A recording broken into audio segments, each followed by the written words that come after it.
guys, how you going? Hope you're all doing very well. This afternoon I'm going to be doing another movie review for you all. This movie is a horror film from the United States, English language, released in the year 2026, directed by Curry Barker, and this film is called Obsession.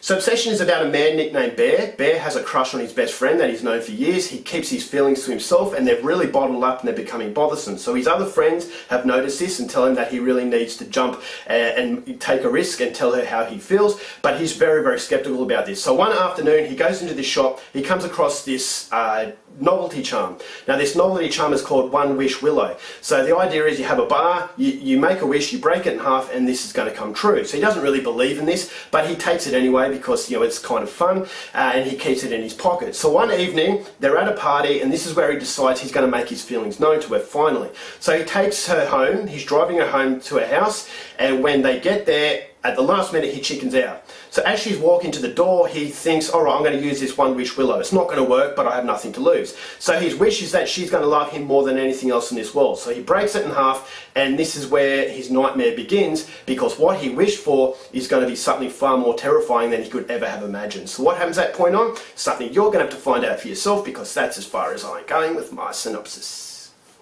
Now my thoughts on Obsession.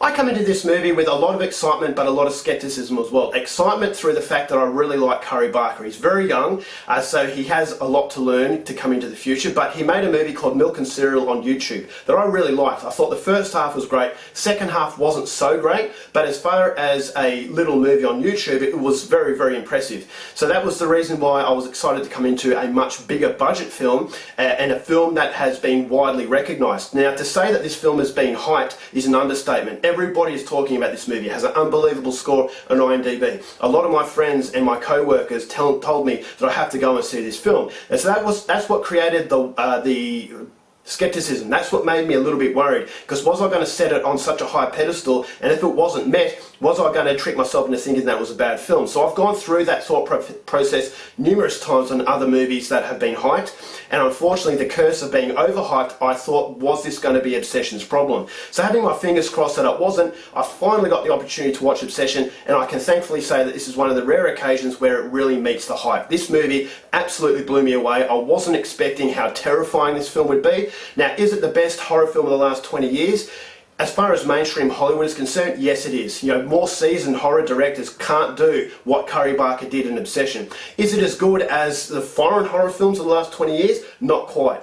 And so if you really loved Obsession and you think that this is the best horror film ever made, I recommend you go out there and check out a lot of foreign horror films that I reviewed in the past, because a lot of people are missing out. But as far as mainstream Hollywood is concerned, where it's all about jump scares and really lazy tricks, this movie is head and shoulders above the rest of them. Now the reason why it's head and shoulders is because the attention to detail in this movie was absolutely phenomenal. The fact that Curry Barker is so young is so surprising, because he does things in this movie that was so much more effective than other films of directors that have a lot more accolades. Now the reason why I loved it as much as I did is because it's an assault on the senses. This is a movie that hits you on a terrifying level with the visuals and also with your hearing.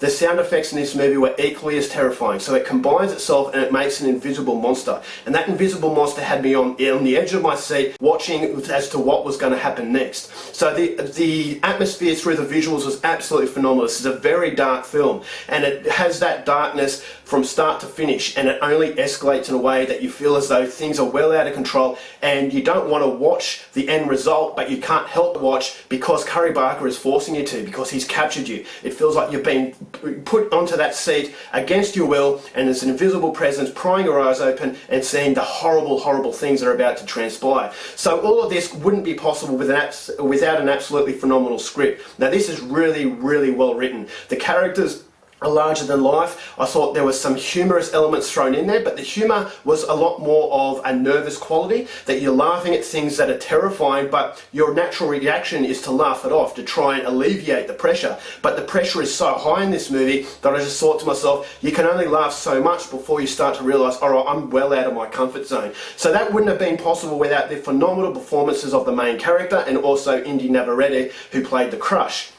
Her performance, phenomenal. Everybody gives her credit, and rightly so. She completely deserves it. There were some moments where subtly she was absolutely terrifying. She's a very beautiful person to look at, but the way that Carrie Barker transformed this character from a harmless individual into someone, by the end of the movie, I just thought as though it was a terrifying descent into something that was just of a supernatural element. And so I'm not going to give too much away, but I just thought her performance was fantastic, and there were some set pieces of her that I just thought were unbelievable. They were very, very unforgettable, and as I said, had me on the edge of my seat, and it made me want to turn the light on. Now, movies don't do this these days. Movies don't, at the end of it, make me want to turn the light on because of my imagination is playing wild. This is a film that did that.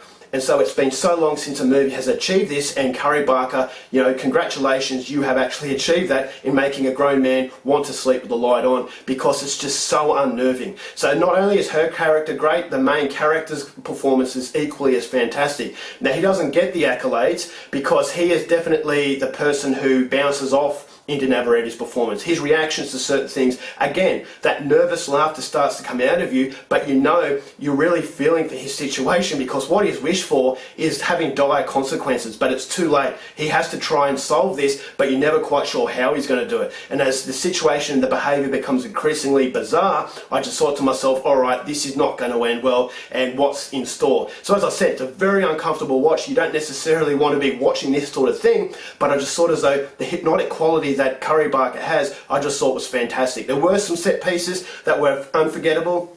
A lot of them to do with India Navaretti, his character, but there was also one of the main character in a car, and he's talking to the hotline of this One Wish Willow.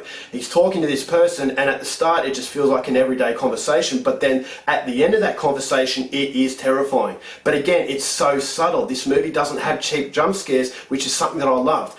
So you also have very sporadic scenes of really shocking violence, and because they're sporadic, it hits you with so much impact, you don't become desensitized to anything. So it had a really, really strong plan that I thought executed in a way that was light years above, as I said, other directors who are much more accomplished. So that was very good. There were some scenes that don't hit you with violence, but they're equally as terrifying. I'm not going to give anything away, but it involves a sandwich, and I thought, all right, well, I wasn't expecting that. And the whole tone of the film is very, very consistent. But then underneath the film, you also had a really dark cautionary tale about relationships, about how unhealthy some relationships can be, and how some women are actually coerced into relationships. And so it had a really dark and sinister undertone to it that really elevated that sinister and dark tone that the film had on a visual base. And so that was something, again, that I appreciated. It was, although you're having a lot of, you're entertained by what was going on the screen, you also feel as though the cautionary tale had a really strong message to it. So that was very good. So again, as I said, this was a phenomenal film. I just wasn't expecting what I got. Phenomenal acting performances. As I said, it's an assault on the senses, not only what you see, but what you hear, and it just creeps you out. It's a genuinely scary film that I really, really appreciated, and for that I have to give it credit. This is a film that is the best movie to come out of mainstream Hollywood in a very, very long time, and as a result of that, I'm going to give Obsession 4.5 stars. Alright guys, that's it for my review. Until next time, keep watching movies, and I'll see you later.